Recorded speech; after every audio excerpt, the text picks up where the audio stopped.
This is my father. Handsome, isn't he? He died last year. Without his support and courage, I would never be able to stand and talk with you all today. For that, I would like to honor him with this speech. I was born in Homs, the third largest city in Syria. It's famous for its winding streets, packed with shops, and the smell of kibbeh filling the air. I grew up in a very quiet neighborhood.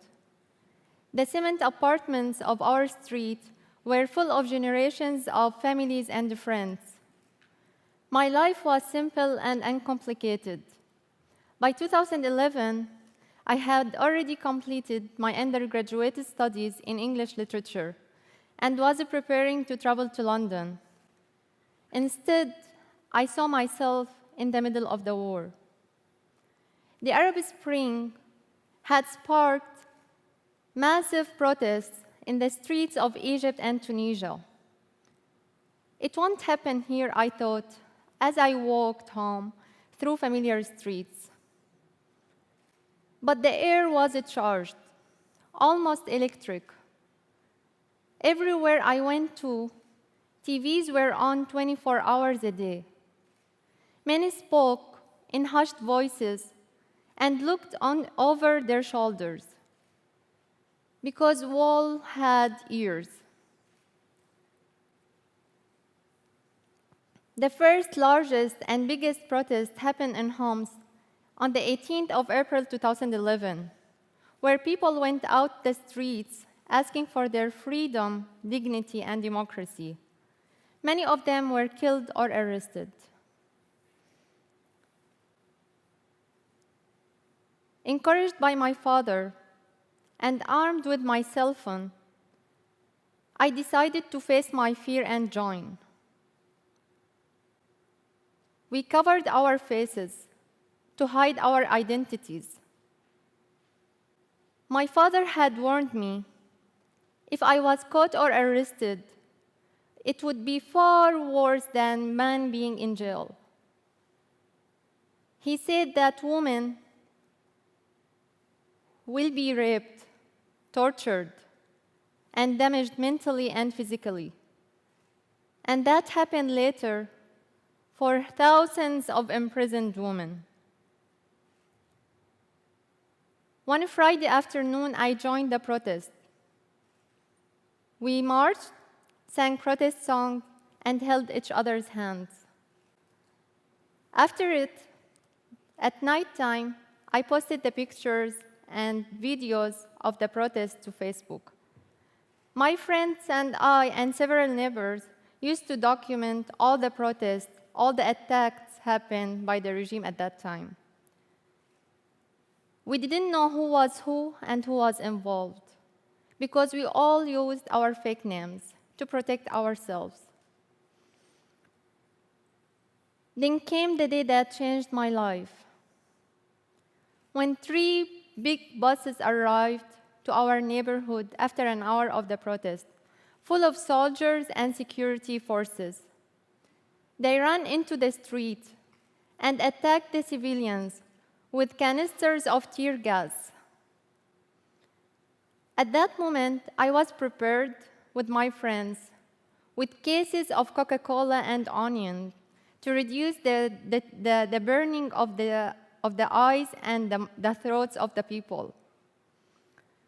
But then, we heard a new sound, a sharp pop. They were firing bullets against the civilians. The moment that changed my life was when a 12-year-old boy who was my neighbor was killed by those security forces. During the night, when we had dinner, I asked my father, how can they kill people like this? He looked at me speechless, with the sad eyes of a parent who was no longer able to protect his child from the brutality of the war. What happened started to change something inside of me. Something started to grow inside of me. The violence of the streets planted the seeds of justice, courage, and activism. My life is no longer the life which was simple life, the life which was full of familiar streets. It's a new life full of risks, international governments, politicians, and the unknown. By 2012, I went first to Jordan, then went to Turkey, where I met with many activists, military commanders, inspired policemen, leader women, many people who were trying to do whatever they could to help their own country, our country, Syria. By 2013, I went to the town of Khirbet al-Joz. It's northwestern Syria. The entire town had been displaced. All the services were destroyed. By private donation, we were able to provide electricity, water, mattresses, basically whatever we could to encourage people to go back home. We met with the elders of the town and encouraged them to form a council to help covering the needs of their community and people. I designed 250 police uniforms for those policemen working as police, so they feel that they are official. They loved it and wore it for years. After 2 months, 5,000 people went back to the town of Khirbet al-Joz. We started small, but we were successful. We built up trust and worked side by side with other Syrian people.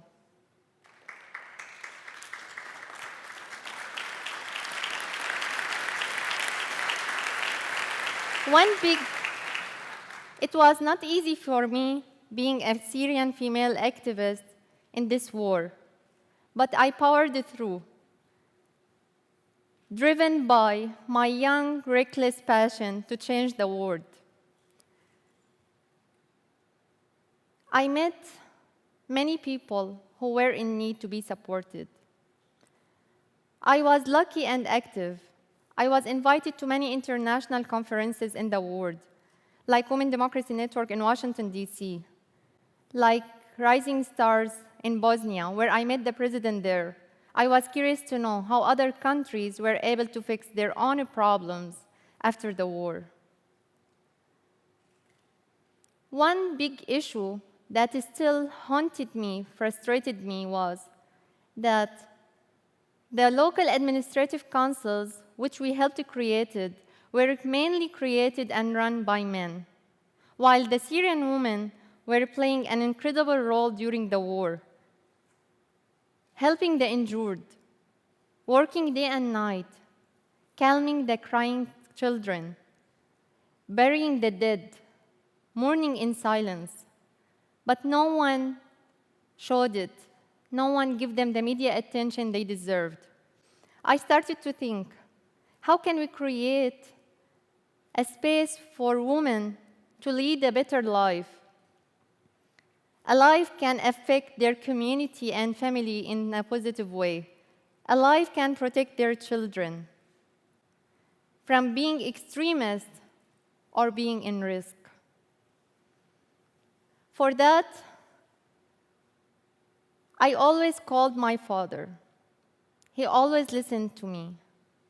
No matter what time was, day or night, he empowered me, encouraged me. He said, never look behind, trust in yourself, and keep your eyes toward the future. He told me that I should start supporting women and build a network of trust among women and men. For that, I founded ARDI in 2016. It seems now like an advertisement. But because we at ARDI want our lessons and methods to be spread and repeated by as many people as possible in the world. We have already implemented hundreds of workshops. We empower women. We teach them skills, personal skills, and political skills. We raise their awareness why the extremism spread and how they can counter violence within their communities. We give them financial grants so they run for offices and work side by side with the local councils and empower them. We provide them psychological support so they address the trauma which is caused by war. We help them to counter violence by working with other teachers, parents, and women leaders. If we raise the people in this democratic way, if we show the light into their success and achievement, not only will they be heard and will they be trust themselves, but also the others will start to believe in them. If we stop seeing men and women in competition and instead support them to work with each other, our life will be much easier to be seen as equal life. Like millions of displaced Syrians, I may not be able to be back home. My father wouldn't. It broke him. But I will never feel regret that the Syrian revolution happened. We did something different. A true democracy is not easy to achieve. It costs a very high price. It's worth the struggle and loss. Despite all the dictators in the world and bad politicians, it may take 10 years or even 20 to spread the change. But the knowledge of belief and rights will be in everyone's mind, will grow in every mind. They will unfold, and they won't go away. Thank you.